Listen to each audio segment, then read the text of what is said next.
Please repeat. Narayanam namaskritya naram chaiva narottamam devim saraswatim vyasam tato jayam udirayet नष्ट प्रायेष्व भद्रेषु नित्यं भागवत सेवया भगवती उत्तम श्लोके भक्तिर्भवति नैष्ठिकी कृष्णाय वासुदेवाय देवकी नंदनाय च नंद गोप कुमाराय गोविंदाय नमो नमः। हरे कृष्णा। तो आज थोड़ा प्रोग्राम हम लोग को कुछ स्पेशल एक्टिविटीज भी है। तो आज श्री श्री राधा श्याम सुंदर भगवान हम लोग इनका एनिवर्सरी सेलिब्रेट कर रहे हैं।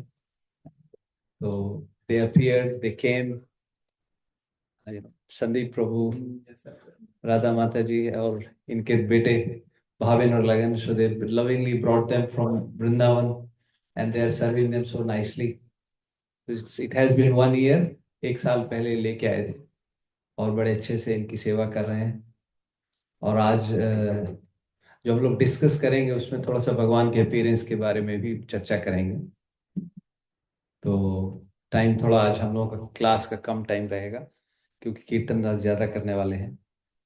तो शुरू करते हैं, लेकिन चलिए मंगलाचरण करते हैं और फिर उसके बाद हम लोग चर्चा करेंगे। ओम अज्ञानतिमिरान्धस्य ज्ञानाञ्जनशलाकया चक्षुरुन्मीलितं येन तस्मै श्रीगुरुवे नमः।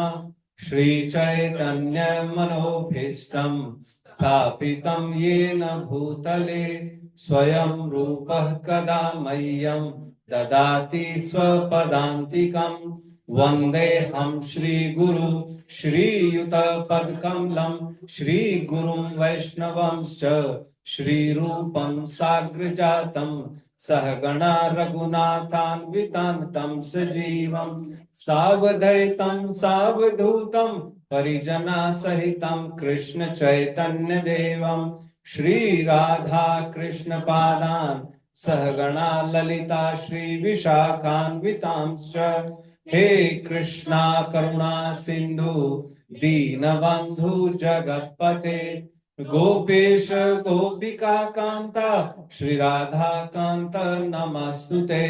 तप्त कांचन गौरांगी श्री राधे वृंदावनेश्वरी वृषभानुसुते देवी प्रणमामि हरिप्रिये।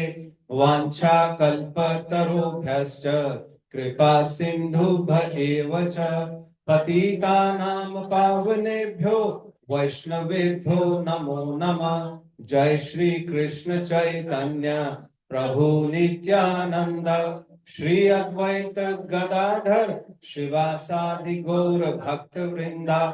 हरे कृष्णा कृष्णा कृष्णा हरे हरे, हरे राम राम राम हरे हरे।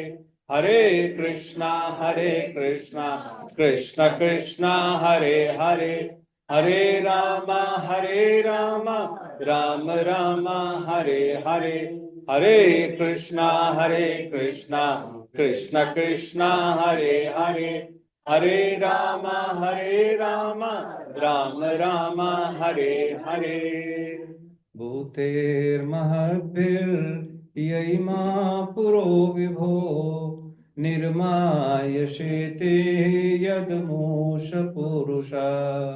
भुङ्क्ते गुणांशो दश षोडशात्मकं सोऽलङ्कसृष्ट भगवान् वचांसि मे। श्री कृष्ण शरणं शरणागतं कथा अमृतं सतत पीबतं भक्ति वेदांत मार्ग पंथनं सर्वलोक ऋषिदे जन्म प्रसन्नम सर्वलोक ऋषि देव जन्म प्रसन्नम. Hare Krishna, Prabhuji and Mataji. May the Supreme Lord please decorate my tongue. May the right words are spoken at the right time. May we are all truly able to glorify the Supreme Personality of Godhead, Srila Prabhupada, Srila Gurudev, and serve all the living entities. Hare Krishna. तो पिछली बार का chapter किसी को याद है? पिछली बार हमने क्या डिस्कस किया था?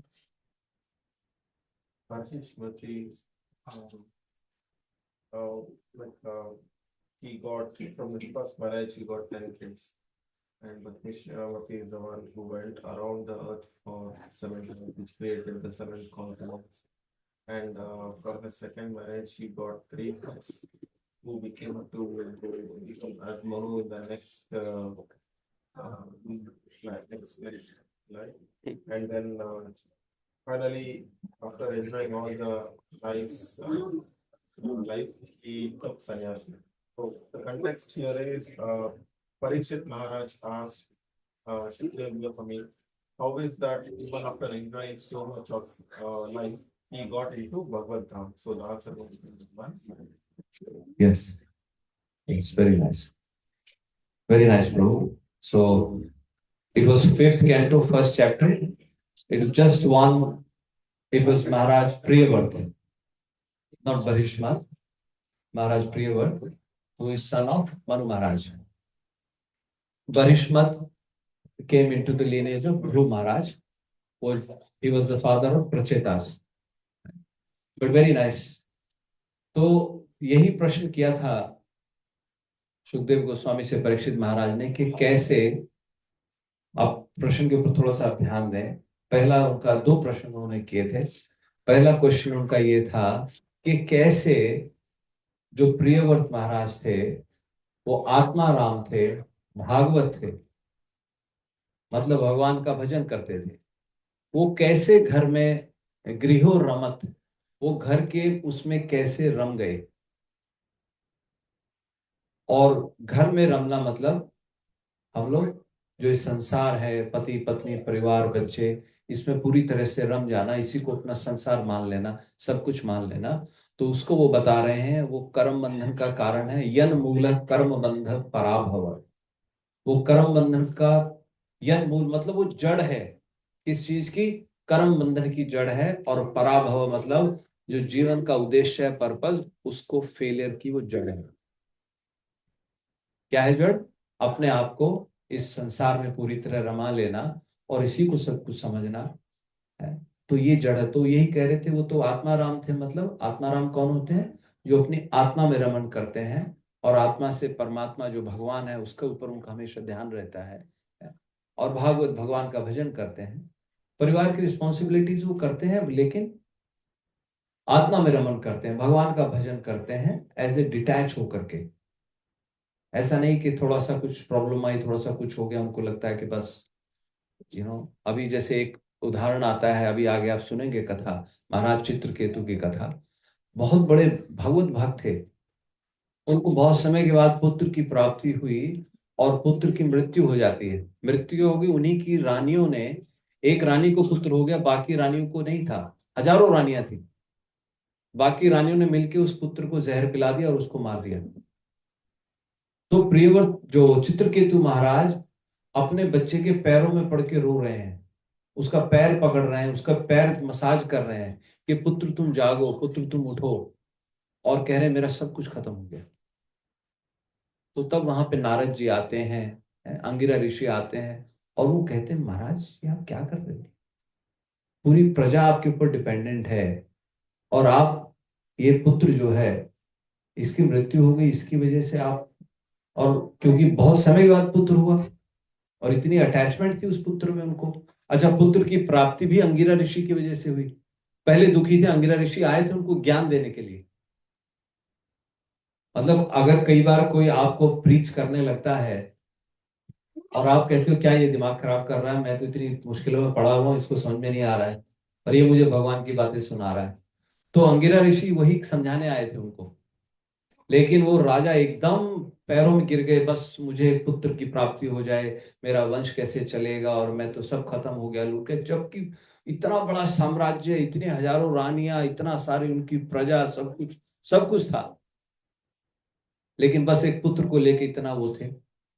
और फिर अंगिरा ऋषि ने उनको दे दिया कि भाई ठीक है, तुम्हारा ये जो भी व्रत हो, यज्ञ करोगे, इससे अपनी एक पत्नी को तुम ये फ्रूट दे देना और उसको पुत्र हो जाएगा। अब फिर उसमें समाज को दिखाया गया, एक रानी को उन्होंने वो दिया, जो यज्ञ का प्रसाद था, उसको पुत्र हो गया। फिर राजा की उस पत्नी में आसक्ति हो गई। अब राजा अपने काम काज के बाद उसी रानी के महल में जाए, बाकी रानियों को लगा कि हमें तो इग्नोर किया जा रहा है। बाकी सब ने मिलकर फिर स्कीम बनाई कि इस लड़के को मार देते हैं, तभी राजा ठीक हो जाएगा। उन्होंने उस लड़के को जहर पिला दिया, उसको मार दिया। अब राजा हाय हाय कर रहे हैं, हाय हाय कर रहे हैं, लड़के के पैर दबा रहे हैं, लड़के को कह रहे हैं पुत्र उठो, तुम्हारे बिना मैं जीऊंगा कैसे, मैं तो मर गया, ये हो गया वो हो गया, इस तरह की बातें कर रहे थे। फिर अंगिरा ऋषि अब की बार नारद जी को साथ में लेके आते हैं और अब वो फिर उसको समझाते, राजन ने क्या कर रहे हो। राजन कहते हैं नहीं, मेरा बेटा मर गया है, मैं कैसे जीऊंगा। वो समझाते हैं उनको कि ये जो है, ये शरीर शरीर बस खत्म हुआ है, आत्मा तो इसकी चली गई है ना। तो जैसे कहते हैं ना कि शरीर, भगवान कृष्ण भगवत गीता में यही बता रहे हैं कि ये जो है शरीर, जैसे हम लोग क्या कहते हैं, यौवन है, बच्चा है, फिर जवान होता है, फिर बुढ़ापा आता है, जैसे आत्मा इस शरीर में रमण करती है, ऐसे ही तथा देहांतर प्राप्तिर, मतलब फिर देह, एक बार तुझ देही बड़ी बच्चा है अभी, जवान होगा, शादी होगी, फिर ये प्रौढ़ हो जाएगा, फिर ये बूढ़ा हो जाएगा, फिर ये इस शरीर में ही आत्मा है ना। ऐसे ही वो कह रहे हैं कि जैसे शरीर में आत्मा रमण कर रही है, शरीर बचपन से बूढ़ा हो रहा है, ऐसे एक स्टेज के बाद वो आत्मा फिर इस शरीर से दूसरे शरीर में चली जाती है। तथा देहांतर प्राप्ति धीरज तत्र न मुह्यति। वो यही कह रहे हैं, ऐसे ही देह से एक दूसरी देह में जाता है, जो धीर पुरुष होते हैं वो वहां मोहित नहीं होते हैं। तो ऐसे उन्होंने समझाया उनको, राजा को, लेकिन राजा को फिर भी समझ नहीं आया, नहीं मुझे पुत्र चाहिए, पुत्र चाहिए। तो उन्होंने उस पुत्र को जीवित कर दिया, पुत्र को जीवित कर दिया, पुत्र में प्राण आ गए, पुत्र खड़ा हो गया। और पुत्र ने कहा कि मुझे यहाँ क्यों बुलाया तुमने। उन्होंने कहा तुम्हें इसलिए बुलाया क्योंकि तुम्हारे फादर तुम्हें याद कर रहे हैं। उसने कहा कौन सा फादर, किसका फादर। पता नहीं मेरे कितने जन्म हुए हैं, कभी मैं इनका फादर था, कभी ये मेरे फादर थे। क्योंकि ऐसे ही होता है ना, जब जितनी आसक्ति होती है, अगर मरते वक्त पुत्र में आकर आसक्ति है हमारी, तो हम उस पुत्र के घर ही पैदा हो जाते हैं। फिर आत्म एव जायते पुत्र, स्वयं ही आदमी पुत्र के रूप में जन्म ले लेता है। तो इस तरीके से उन्होंने उसको समझाया। तो ये है, हम लोग कई बार संसार को सब कुछ मान लेते हैं। तो यहाँ पे बात ये की जा रही है कि जो प्रियव्रत महाराज, उन्होंने नारद जी से ज्ञान ले लिया था, भागवत थे, आत्मा में रमन करते थे, भगवान का भजन करते थे, वो कैसे ग्रह में आसक्त हो गए। और ये आसक्ति क्या बता रहे हैं, फिर वो जड़ है, कर्म बंधन का, और जीवन का जो असली उद्देश्य है उसके फेलियर का, पराभव, उसका फेल है। और फिर उन्होंने अगला प्रश्न ये किया कि संशय अयम महान ब्राह्मण, और उससे बड़ा संशय भी है मेरा मेरा ये है, आगार दार पुत्र आदिशु सक्तस्य, जो पत्नी, पुत्र और अपनी संपत्ति में जो आसक्त हो चुका है, उसके बाद उसकी मुक्ति हो गई।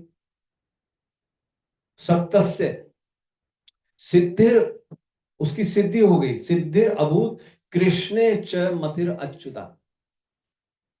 पहले आत्मा नाम थे, परिवार में रमण करने लगे, फिर परिवार से फिर उनकी सिद्धि हो गई, मुक्ति भी हो गई उनकी। और मुक्ति भी ऐसे हो गई कि भगवान कृष्ण में अच्युतम मति हो गई, इनफॉलेबल, बिल्कुल 100% उनकी अटेंशन भगवान कृष्ण में हो गई। There was nothing that could deviate his attention and then he went back to God. तो ये वो प्रश्न को समझने की बात कर रहे थे। तो फिर उसका उत्तर उन्होंने दिया, सुखदेव गोस्वामी ने, उन्होंने यही बताया कि ये जो भगवान के भक्त होते हैं, उनको कभी कभी बीच में, राइट, किंचित अंतर आयुत विहताम, अंतर आयुत, कभी कभी बीच में थोड़ी सी उनको मुश्किलें आ जाती हैं, और जो उनको हताम मतलब उनको हर्ट करने की कोशिश करती है या उससे वो हर्ट हो जाते हैं, लेकिन उनका जो फाउंडेशन है वो इतना स्ट्रांग होता है। क्यों स्ट्रांग होता है? क्योंकि वो भगवत उत्तम श्लोक, राइट, उनके जो चरण मकरंद रस, जो भगवान उत्तम श्लोक हैं, उनके चरणों के जो लोटस से जो रस निकल रहा है, उसमें उनकी जो मति है पूरी तरह से आवेशित हो चुकी है। वो भागवत हो गए हैं, परमहंस हो गए हैं, राइट। दैत कथा, भगवान की कथा में रुचि लेते हैं, जैसे आप लोग भगवान की कथा में रुचि ले रहे हो।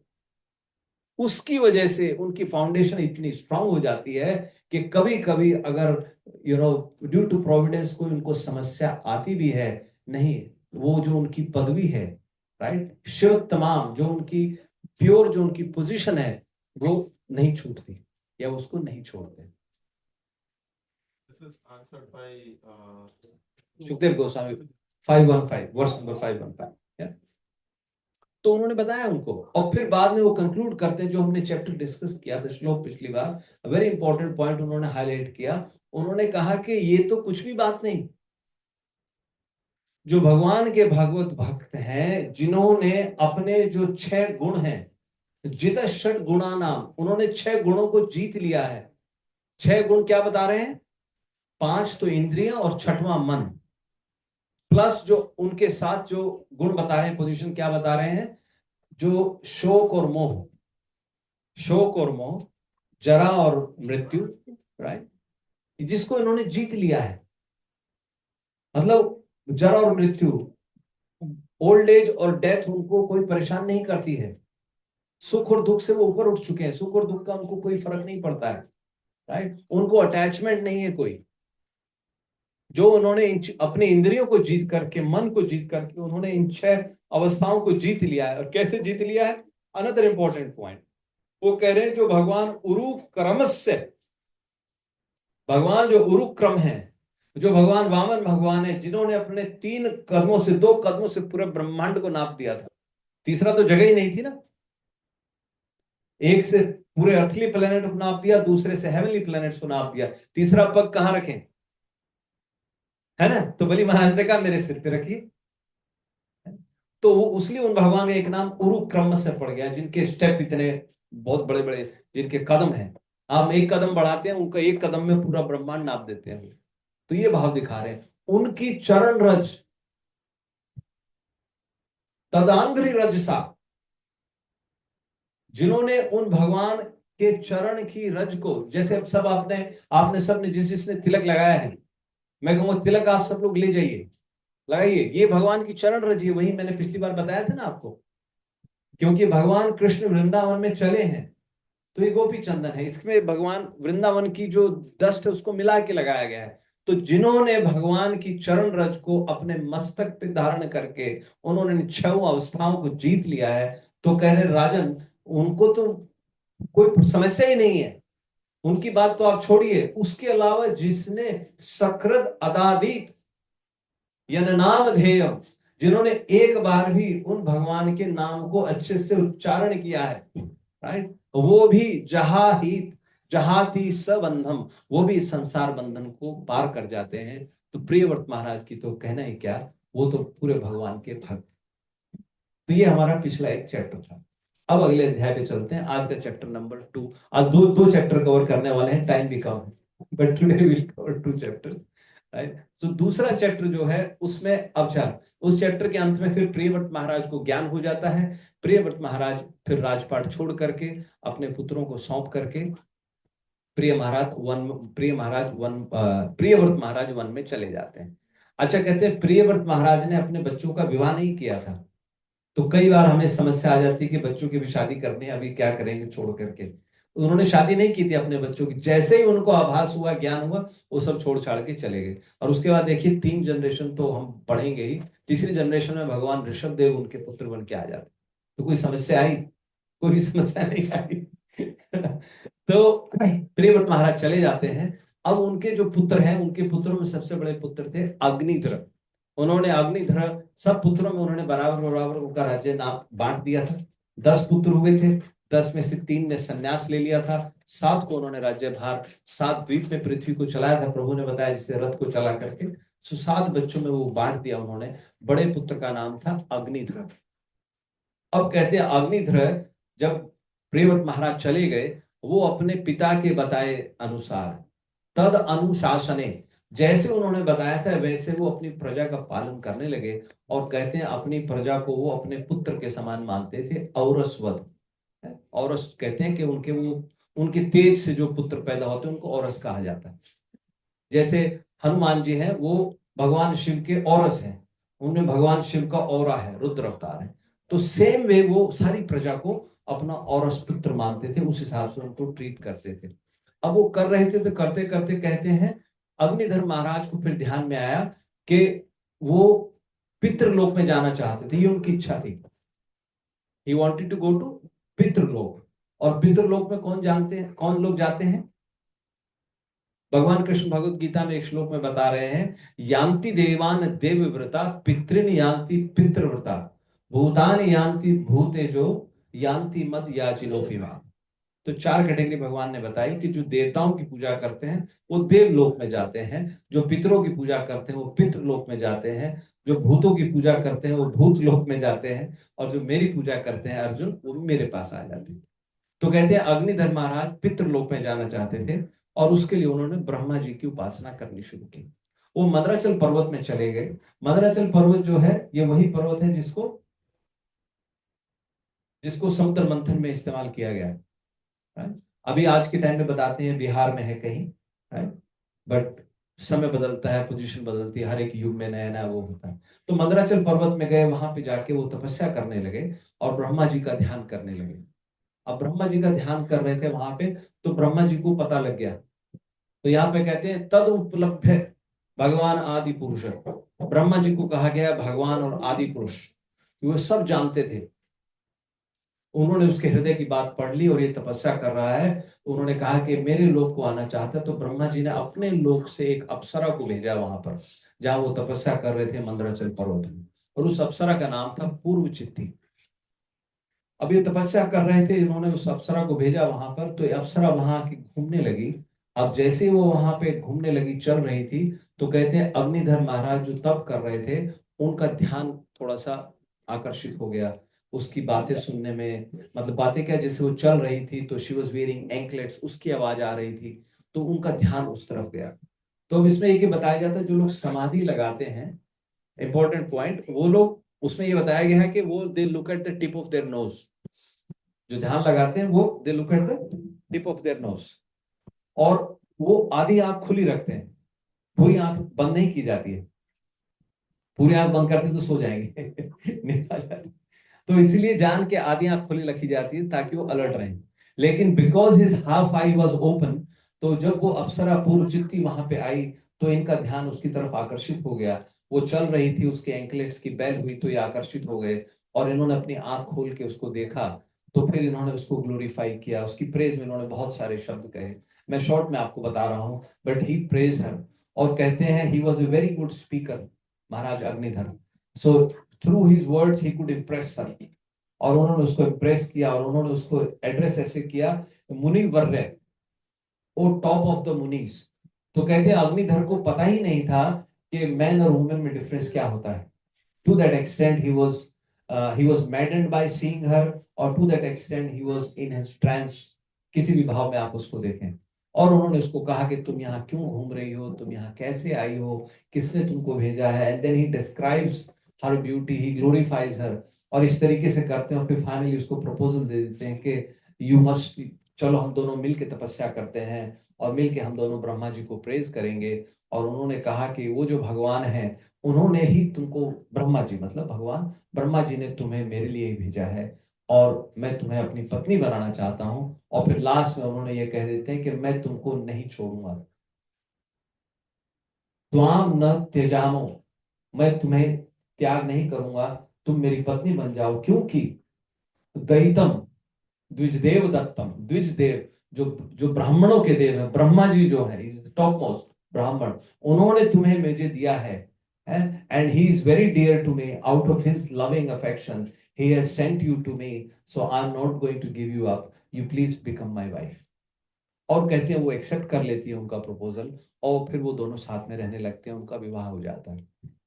उनका विवाह हो जाता है अग्निधर महाराज का और पूर्व चित्ती का, और वो कहते हैं 100 मिलियन ईयर्स, 100 मिलियन ईयर्स वो साथ में रहते हैं।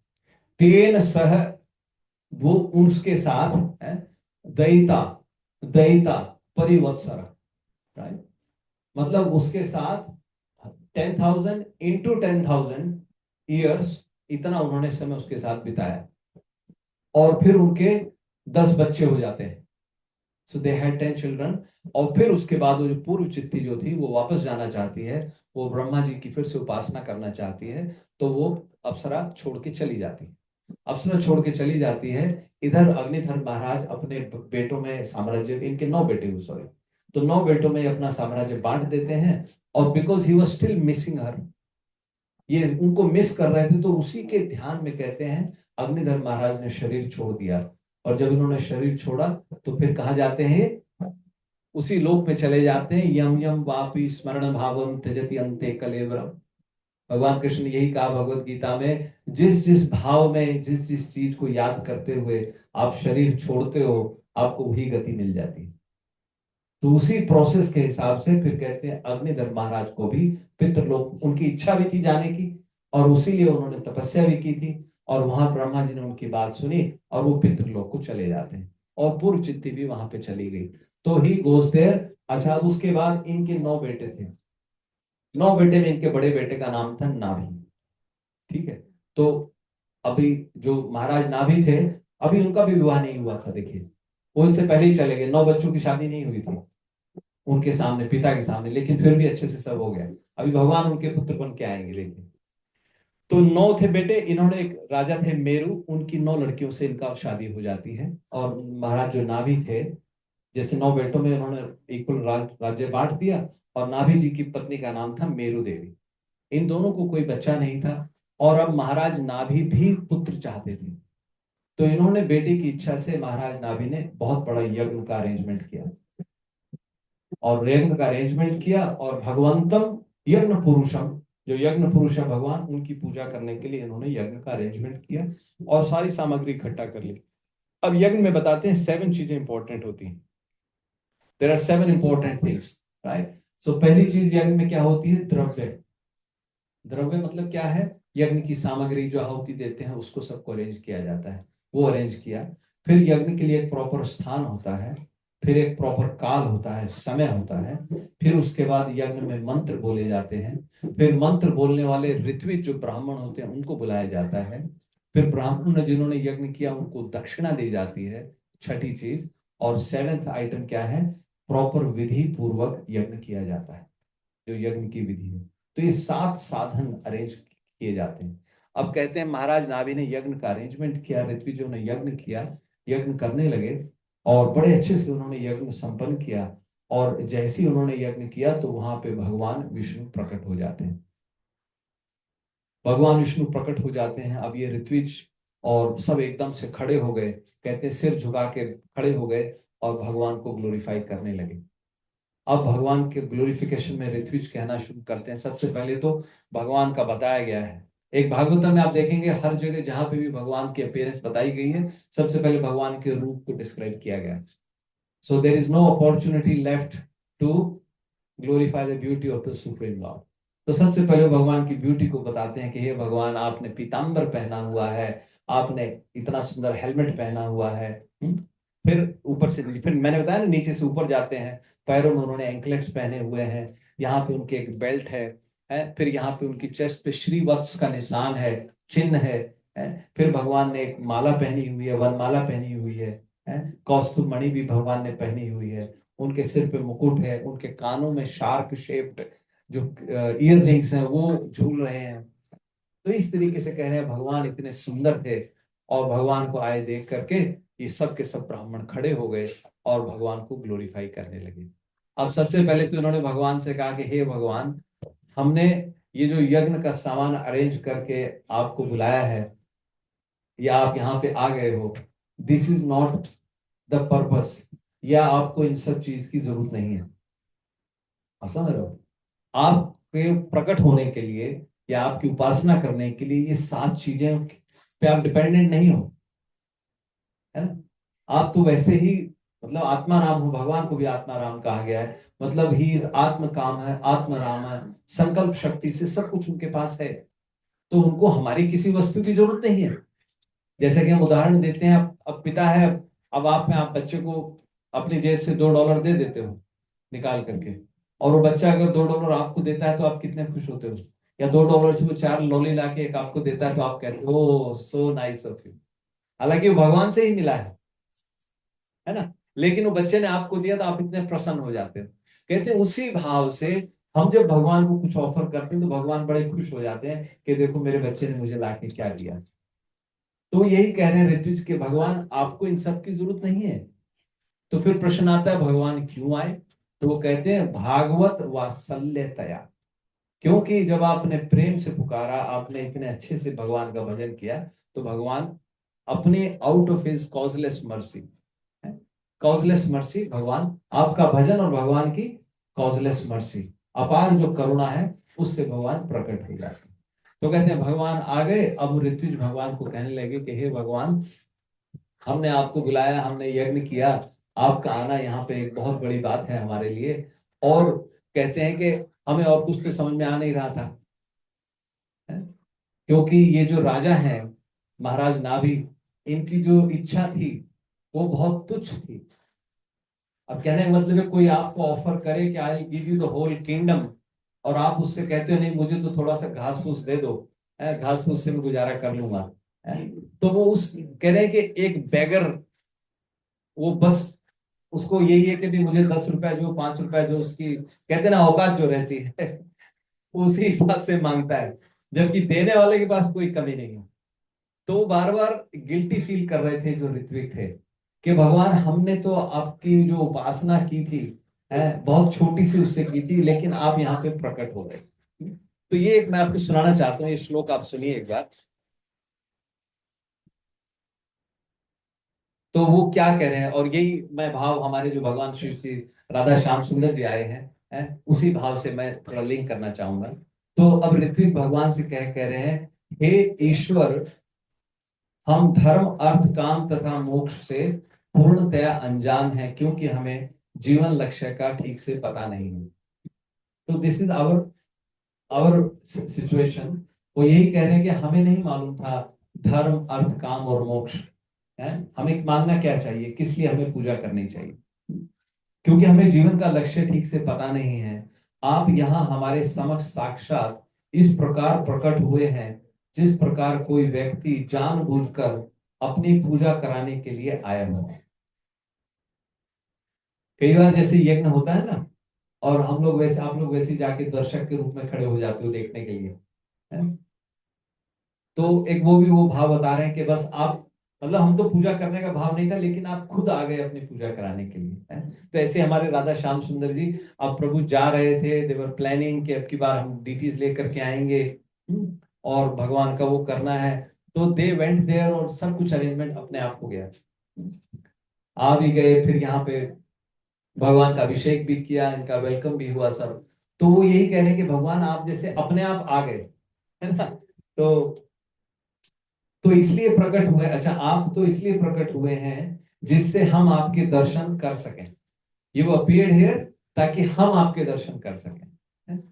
और आप अपनी अगाध तथा अहेतु की करुणावश हमारा उद्देश्य पूरा करने, हमारा हित करने तथा अपवर्ग का लाभ प्रदान करने हेतु प्रकट हुए हैं। अब वो यही कह रहे हैं ऋत्विक के, हे भगवान, आप तो स्वर्ग अपवर्ग अपनी आप सब कुछ दे सकते हो। You can even give us to go, स्वर्ग भी भेज सकते हो, स्वर्ग के स्वर्ग से ऊपर अपवर्ग भी आप हमें भेज सकते हो, आप हमारी सारी इच्छाएं पूरी कर सकते हो। लेकिन ये जो राजा नाभि है, इन्होंने क्या मांगा आपसे? राज ऋषि अपत्य, अपत्य कामा, सिर्फ एक पुत्र की कामना करने के लिए। इसको मटेरियलिस्टिक डिजायर कहा गया है कि भगवान से हम लोग सिर्फ एक पुत्र की कामना कर रहे हैं। अपत्य काम है प्रजा, राइट, भवादृश्य, आपके जैसा पुत्र चाहने के लिए इन्होंने यज्ञ किया था। अच्छा, फिर कहते हैं हम अपनी अज्ञानता के कारण आपकी ठीक से उपासना भी नहीं कर पा रहे हैं, तो भी आप पधारे। तो कई बार हम लोग पूजा करते हैं, पूजा करने में गलतियां हो जाती हैं, लेकिन यहाँ पे भगवान की करुणा, हिज कंपैशन, उसके बारे में चर्चा की जा रही है। हम लोग गलतियां तो हो ही जाती हैं हमसे, राइट। तो इसलिए जब हम पूजा करते हैं तो पूजा करने के बाद एक मंत्र हम लोग बोलते हैं। क्या मंत्र है? जब लोग आरती करते हैं तो आरती करने के बाद मंत्र की भी जरूरत नहीं है, आप मन से भी कह सकते हो, राइट। पर उसको ये कहा जाता है मंत्रहीनम क्रियाहीनम भक्तिहीनम जनार्दन यत् पूजिता मया देवम परिपूर्णम तदस्तु। हे भगवान, मैं क्रियाहीन हूं, मुझे क्रिया मतलब मुझे प्रोसेस भी नहीं मालूम है, मुझे मंत्र भी नहीं मालूम है अच्छे से, है, और भक्ति तो मेरे अंदर है ही नहीं। लेकिन आप जनार्दन हो, मतलब जो जनों का अर्दन, जो जनों का दुख दूर करने वाले हो, राइट। आप जनार्दन हो भगवान, राइट। मैंने जो भी किया है उसको आप परिपूर्णम तदस्तु में, जो भी मैंने किया है भगवान वो पूरा हो जाए, आप उसको स्वीकार कर लीजिए। इसको मंत्र भी याद नहीं रहे कोई बात नहीं, पूजा करने के बाद आप वैसे ही बोल दीजिए भगवान मुझसे जो गलती हुई है मुझे क्षमा कर दीजिए, जाने अनजाने हमसे गलती हो जाती है ना। तो बस ये भाव जागृत करके, तो उस भाव से ऋत्विक लोग भगवान से यही कह रहे हैं कि हे भगवान, ये जो महाराज नाभि है इनको पता नहीं था, हमें भी नहीं पता था विधि का, और उन्होंने कहा कि भगवान हमें तो आपने साक्षात दर्शन दे दिए। उन्होंने कहा जो बड़े बड़े ऋषि हैं जिन्होंने ज्ञान अग्नि से, ज्ञान अनल, जिन्होंने ज्ञान रूपी अग्नि से अपने सारे जो उनके जो कहते हैं मल है उनको उन्होंने नाश कर दिया है, प्यूरिफाई हो गए। भवत भावा नाम, उनका भाव आप ही के जैसा हो गया है। आत्मा रामा नाम, वो आत्मा में रमन करते हैं। मुनि नाम, मुनि है जो आप 24 घंटे सिर्फ आप ही का नाम ध्यान करते हैं, वो भी आपका दर्शन नहीं कर पाते हैं, उनको भी आपके दर्शन नहीं होते। लेकिन आप देखो कितनी करुणावश, हमारी तो सिर्फ एक मटेरियल डिजायर थी कि इस राजा की डिजायर थी, वो कह रहे हैं अयम राज ऋषि, ये राज ऋषि ये सिर्फ एक पुत्र चाहते थे, आपके जैसा पुत्र चाहते थे, उस भाव से इन्होंने यज्ञ किया था। और क्या करें भगवान, इनसे गलती हो गई, ये भी कह रहे हैं आपकी माया ने किसको नहीं कवर किया है। फिर मान लो भगवान पूछ रहे हैं अच्छा इन्हें क्या करना चाहिए था, तो वो कह रहे हैं भगवान इन्होंने अनुपासित महत चरणा, महत चरणा कौन है? हे भगवान, इन्होंने, राजा नाभि ने आपके भक्तों के चरणों की उपासना नहीं की, इन्होंने आपके भक्तों का संग नहीं लिया, तो ये इनसे गलती हो गई। तो उसके बाद फिर भगवान बोलते हैं, जब इन्होंने ऐसा कहना शुरू किया तो भगवान कहते हैं कि कोई बात नहीं, ब्रह्मवादो न मृषा भवितुम अर्हति।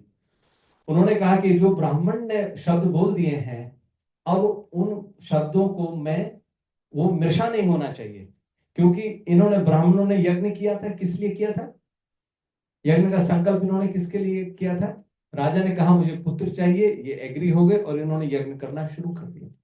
तो भगवान ने कहा क्योंकि यू आर ऑनेस्ट, तुमने सच्चे भाव से, ईमानदारी से जो तुमने मुझसे समर्पण किया है, जो तुमने अपनी प्रार्थना की है, तो जो ब्रह्मवादो न मृषा भवितुमर्हति, ब्राह्मण का जो शब्द है वो झूठ नहीं होना चाहिए, क्योंकि ममैव ही मुखम, ममैव ही मुखम यद द्विज देव कुलम, क्योंकि जो ब्राह्मणों के मुख से निकलता है वो मेरा ही, मेरी ही वाणी।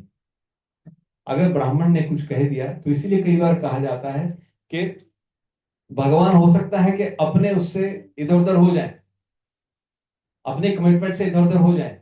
अब देखिए महाभारत में भगवान हो गए थे इधर उधर, है ना। महाभारत में भगवान ने कहा था मैं शस्त्र नहीं उठाऊंगा, लेकिन शस्त्र उठा लिया। किस लिए उठा लिया? क्योंकि एक भक्त ने प्रतिज्ञा कर ली थी। भक्त कौन थे? भीष्म पितामह ने कहा अब मैं प्रतिज्ञा लेता हूं, अब मैं प्रतिज्ञा लेता हूं कि कृष्ण को शस्त्र उठाना ही पड़ेगा। आज जो हरि न शस्त्र कहा हूं, तो लाजो जननी को गंगा सुत न कहा हूं। उन्होंने कहा कि आज अगर मैं हरि को शस्त्र उठाने के लिए मजबूर नहीं कर दूंगा तो मुझे लाज है, मैं गंगा जी का पुत्र नहीं कहलाऊंगा।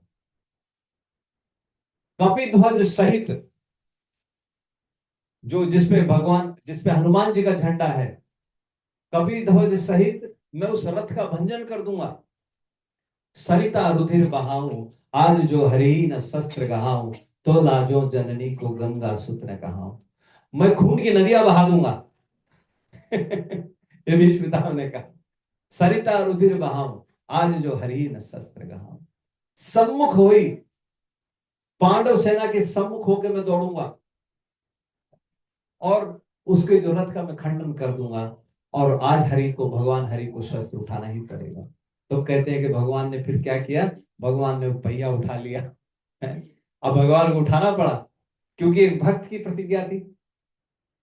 और भगवान जैसे ही पहिया लेके कहते हैं भीष्म पितामह की तरफ दौड़े, भीष्म पितामह ने शस्त्र वगैरह सब गिरा दिया और ऐसे एकदम से भगवान के दर्शन करने लगे। भगवान आइए, जय राधा पार्थ साथी राधा, पार्थ साथी श्री राधे।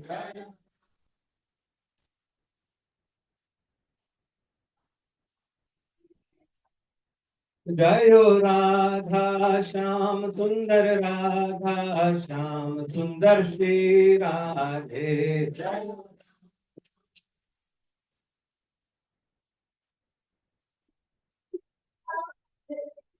तो बस मैं अभी कथा को कंक्लूड करता हूँ, उसके बाद कीर्तन होने वाला है, ऑलमोस्ट 7 o'clock हो गया है। तो इसी वजह से तो भगवान ने कहा कि क्योंकि मेरा जो भक्तों ने बोला है, जो ब्राह्मणों ने कहा है, वो मृषा नहीं होना चाहिए, वो झूठ नहीं होना चाहिए, है न भवितुम अर्हति, हो ही नहीं सकता है। क्यों? क्योंकि ममय भी मुखम, ब्राह्मण जो मेरा ही मुख है, ब्राह्मण अगर कुछ कह रहे हैं तो मेरा ही मुख है वो, और मुझे उनकी वाणी को सत्य करना है। तो फिर भगवान कहते हैं कि ठीक है। अब वहां पे नाभि, महाराज नाभि बैठे हैं, उनकी पत्नी मेरु देवी भी बैठी है वहां पर यज्ञशाला में, और भगवान बोल रहे हैं। तो फिर भगवान श्री भगवान वाचा, और मतलब ये तो बोल ही दिया। फिर भगवान ने कहा कि लेकिन तुमने जो कहा है कि मेरे जैसा ही पुत्र चाहिए इन्हें, तो भगवान ने कहा ये तो समस्या है, क्योंकि मेरे जैसा एक मैं ही हूँ, कोई और है ही नहीं। अद्वैतम अच्युतम अनादि अनंत रूपम, है? आद्यम पुराण पुरुषम नव यौवनम च। अद्वैत है वो, आदि है, उनका कोई कोई है ही नहीं, he is the only one, right. और आद्यम, ही इज द बिगनिंग, अनंत, he is the end also, right. और नव यौवन, हमेशा यौवन रहते हैं। तो उन्होंने कहा मेरे जैसा कोई है ही नहीं, तो ब्राह्मणों, मैं ही जो है इनके पुत्र के रूप में आऊंगा, और मैं आकर के इनको जो समाज को सिखाने के लिए। तो भगवान कहते हैं, भगवान किस रूप में आए? फिर भगवान ऋषभ देव के रूप में भगवान आते हैं। और भगवान ने इस रूप में जब आए तो भगवान ने कहते हैं क्या सिखाया?